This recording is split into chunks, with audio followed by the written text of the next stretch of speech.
이겼다고 표현하는 것이 맞을 거고요. 근데 또 더 높은 관점에서 보면 제 때가 아닌 모양입니다.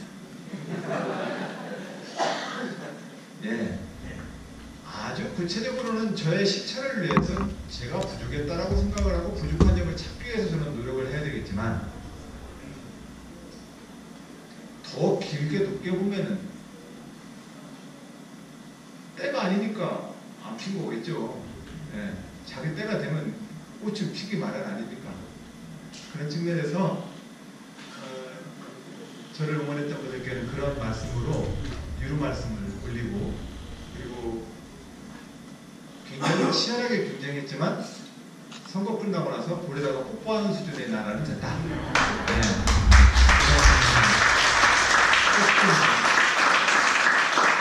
드리고 싶습니다.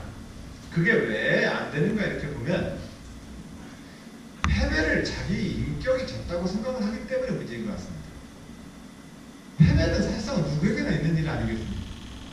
승리의 길도 누구에게나 열려있지만 패배의 길도 누구에게나 열려있는 겁니다.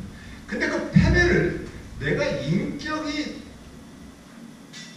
거부당했다거나 내 인격이 공격당했다고 생각하면 그 패배를 받아들일 수가 없는 거 아니겠습니까? 근데 우리가 사업에서 지든 실패하든 아니면 뭐 정치적 경쟁에서 실패를 자기가 승자가 되지 못했든 그것은 자기 때가 아니기 때문에 자기가 선택을 안 당했을 뿐이지 제 인격이 거절당하는 것이라고 생각하지 않습니다. 근데 내 인격이 부정당했고 내 인격이 거절당했다고 생각을 하기 때문에 엄청난 열패감에 빠지고 그 열패감을 극복하기 위해서 우리는 상대를 미워하게 되거든요. 마치 몸이 더우면 땀이 나서 몸을 식히려고 하는 것처럼 이 극도의 패배감은 분노를 만들어서 그 열패감을 극복을 해야만 자기가 살 수 있거든요. 그러니까 매번 경쟁을 하고 지면 그렇게 고춧가루 뿌려가면서 싸우는 거거든요.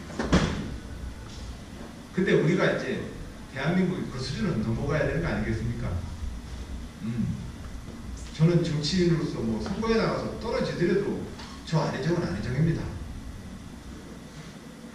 그리고 저는 선거에 떨어지더라도 여전히 멋있게 살 겁니다. 그렇기 때문에 그렇게 마음 먹으면 뭐 승자의 승리를 축하해 줄 수 있는 마음의 여유가 생기는 거 아니겠습니까? 근데 저 사람 때문에 나의 기회가 완전히 박탈당했다고 하거나 저 사람 때문에 내가 뭔가가 정말로 나락으로 떨어졌다고 생각을 하면 그럼 어떻게 그 사람 그 패배를 인정하고 힘을 모을 수 있겠습니까? 말로는 우리 함께 힘을 모아요 얘기하지만 사실상은 힘 안 모으거든요. 몰라요. 미국에 이번에 샌더슨을 보고 힐러리한테 선거하고 그 사람이 침대에 들어가서 어떤 마음을 모으는까지는 잘 모르겠지만 그러나 적어도 우리보다 정치적 민주주의 경험을 먼저 했던 나라들의 특징을 보면 그 패배를 자기의 인격의 패배라고 생각하지 않거든요. 그래서 훨씬 더 승자에 대해서 박수를 보낼 수 있고 자기도 훨씬 더 기회 안 주고 당당하게 살 수 있거든요. 그래서 이번 경선과 5월 9일 저의 뽀뽀는 대한민국의 역사에서 굉장히 인문학적이며 역사적인 큰 전환점이 되었다 이렇게 생각을 합니다. 이 대목에 박수 한번 치셔야 합니다.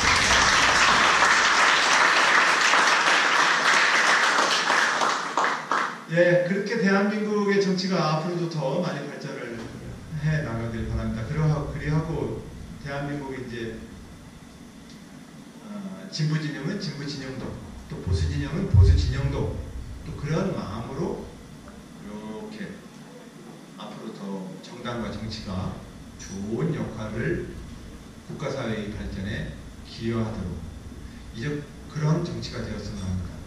이제까지 우리의 정치는 정말로 시민들과 주권자들과 옛날로 표현하면 백성들이 정말로 열심히 성실하게 일해놓으면 힘센 사람들이 그 백성이 만들어놓은 그 결과물을 서로 뺏어먹는 게임으로 정치 권력이 되어버렸어요.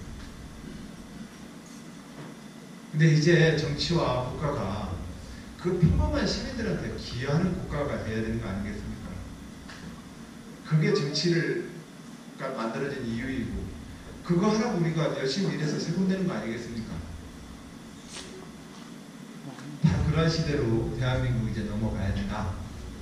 그래서 제가 직업정치인이라고 자꾸 강조하는 이유도, 정치인이라고 하는 이 직업인으로서 저는 소명의식을 가지고 제 직업적 정신으로 열심히 제 일을 하겠다는 다짐을 표현하는 겁니다. 하늘에서 뭐 내린 사람이고 막 구매한 사람이고 나 좀 어디 대우받아야 될 사람이고 그런 정치가 아니라, 우리 모두가 가지고 있는 직업처럼 각자의 소명의식을 갖고 우리 모두를 위해서 공익적으로 서로 기여하고, 그 기여를 통해서 나는 내 인생을 또 살아가는 그런 직업으로서의 정치가 대한민국에서 이제 자리를 잡아야 된다.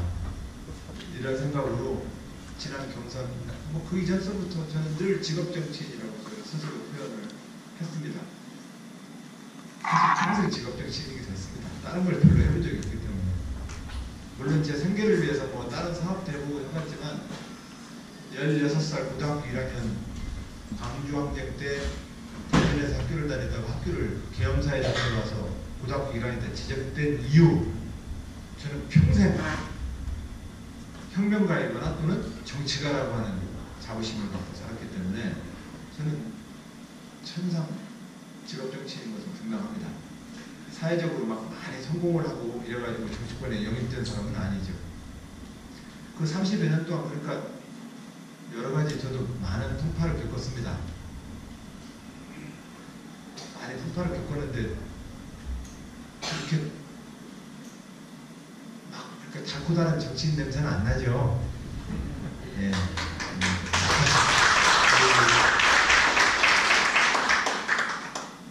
어느 직업이나 그 직업을 소명의식으로 하게 되면 우리 모두는 날마다 새로 태어날 수 있습니다. 어떤 직업을 하든. 근데 그런 측면에서 저도 그러한 직업인으로서 정치를 그렇게 새롭게 늘 하려 노력하겠다는 말씀입니다. 끝으로 우리 충청 우리 규민의 우리 회장님들 정말 감사드립니다. 지역의 고향에 일이 있을 때마다 늘 아낌없는 응원을 해주셨습니다. 역대 회장님들 거듭 감사 인사 올립니다. 지금 충청남도 것만 보고를 드리면 뭐 아시고 계십니다만, 충청남도 대전에 있던 충남도청이 2012년 5년 전에 2012년 12월에 홍성 예산으로 이사를 했습니다. 도청 소재지가 대전에 있다가 이사를 한 것입니다. 그 이유는 광주, 대전, 대구가 1989년에 광역시로 승격되면서 전남도청, 광주에 있던 전남도청, 대전에 있던 충남도청, 대구에 있던 경북도청이 자기 행정구역이 아닌 곳에 있는 상태가 되어버렸습니다. 그래서 광주에 있는 전남도청은 저쪽 목포, 나주 쪽에 남학 신도시를 만들어서 이전을 했고, 충청남도는 홍성 예산에 내포 신도시를 만들어서 이사를 했고, 경북도청은 안동 쪽에다가 신도시를 만들어서 지난해 이사를 했습니다. 그렇게 이제 이사를 했는데, 충남도청으로 치면 우리가 팔도강산 하다가 전국이 10입으로 13부제로 바꾼 것이 함경남북도, 평안남북도, 전라남북도, 충청남북도 이렇게 갈라진 것이 1896년 고종황제 33년도에 남북도로 체제를 그때를 다 갈랐습니다. 왜 그때 갈랐는지는 잘 모르겠어요. 그 당시도 도지사 자리를 좀 늘리려고 내무부 공무원들이 자리 늘리려고 그랬나, 그때도 하여튼 그때 늘렸어요. 늘려서 그때 충청남도 도청이 공주에 있었습니다. 공주에 있다가 1932년도에 공주에서 대전으로 이사를 했습니다.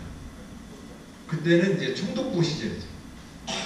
총독부 시절에 도지사가 공주에서 대전으로 이사를 하는데, 공주에 많은 유지와 지역 지도자들이 도청 이전 결사 반대 투쟁을 해서 한밤중에 대전으로 넘어왔다는 당시 일제시대 때 신문이 있어요.